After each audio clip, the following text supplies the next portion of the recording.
نصاب میں بھی، نظام میں بھی اور تمام چیزوں میں ہمارے دل بھی مل جائے، ہمارے قلوب بھی آپس میں جڑ جائیں، یہ ہماری ذمہ داری ہے۔ یہاں ظاہر ہے ہو سکتا ہے کہ کسی کو کوئی ذمہ داری دے دی جائے، کسی کو کسی علاقے کا کی ذمہ داری دے دی جائے، کسی مدرسے کو اس زون میں ذمہ داری دے دی جائے، یہ نہ سمجھے کہ وہ چھوٹا مدرسہ ہم بڑے تو نہیں کیوں دیا جائے۔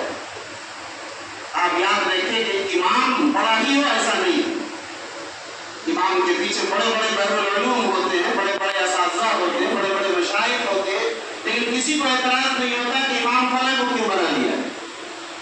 یہ نظام چلانے کے لیے اسی طرح سے ہمیں اختراع کر کے چلنا پڑے۔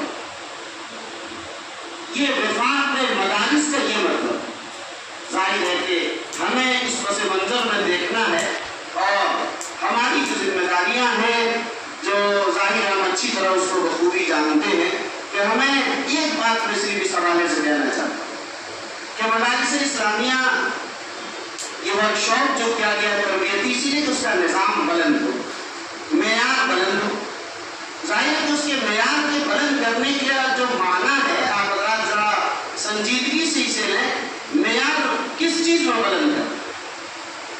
نصاب میں بھی معیار درست ہونا چاہیے، پڑھانے والا بھی صحیح ہونا چاہیے، یعنی ان کی وہ لیاقت، وہ استعداد، وہ اس کی تربیت، وہ اس کی ٹریننگ، اس کا نہج، وہ اپنے اساتذہ سے تربیت لے چکا ہو۔ وہاں پر جو طلبہ آ رہے ہیں ان کی تربیت اور تزکیہ کا خیال بھی ہو۔ وہ جو طلبہ آ رہے ہیں وہ آپ اس کو اپنی اولاد کی طرح سمجھ رہے ہو، ان کو جو آپ کھانا دے رہے ہیں آپ سوچ سکے کہ ہم اپنی اولاد کو اپنے گھر میں بھی یہ کھانا بے تکلف کھلا سکتے ہیں۔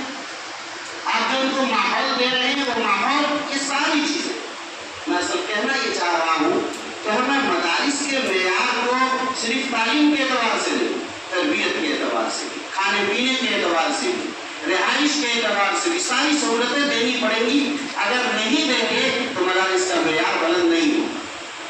میں اس زمانے سے کہہ رہا ہوں، آج سے تقریباً 20 سال پہلے میں وفاق کے اجلاس میں سیوان میں، کافی پہلے کی بات ہے، میں حاضر ہوا تو اس وقت بھی میں نے یہ بات عرض کی تھی، بہار سے طلبہ کی بڑی تعداد تو باہر چلی جائے، یہاں کتنے مدارس دور حدیث کے ہیں اور کتنے مدارس پر جہاں چاروں تک پڑھائی جاتی انگلی پر گنے جانے والے۔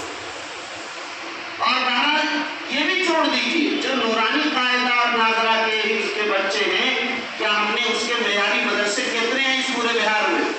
اس کے جائزہ بڑے صاف صاف انداز میں لینے کی ضرورت نہیں ہے۔ تو کیا مجبوریاں ہم نہیں بنا پا رہے؟ پھر کیوں سوال ہے کہ ہمارے یہاں بچے نہیں ڈر رہے؟ پھر کیوں یہ پریشانی ہے کہ ہمارے مدارس ناکام ہیں؟ بہار ہی کے طلبہ، بہار ہی کے اساتذہ ملک کے دیگر خطوں میں جا کر وہ پڑھا رہے ہیں، لیکن یہاں وہ تیاری کیوں نہیں ہو سکتا ہے؟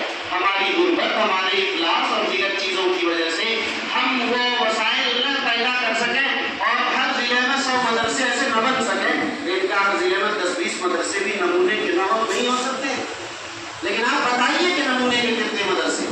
میرے بھائیوں، اعتراض کرنا تو بڑا آسان ہے سوچنا، لیکن ہمیں اس زاویے سے صرف دیکھنا، میں آپ کو ایک جملے میں صرف دکھانا چاہا ہے کہ ہمیں نمونے کا مدرسہ، معیاری مدرسہ بنانا ہوگا۔ مدرسے کا مطلب نہیں کہ جہاں دورے کی تعلیم، نورانی قاعدہ کی تعلیم ہو، اور لوگ کہیں کہ فلاں مدرسے میں نورانی قاعدہ کی تعلیم اچھی ہو، نہیں چلے جاؤ، ہمیں گجرات میں بھیجنا پڑے، ہمیں فلاں جگہ میں بھیجنا پڑے، اس میں کیا دشواری؟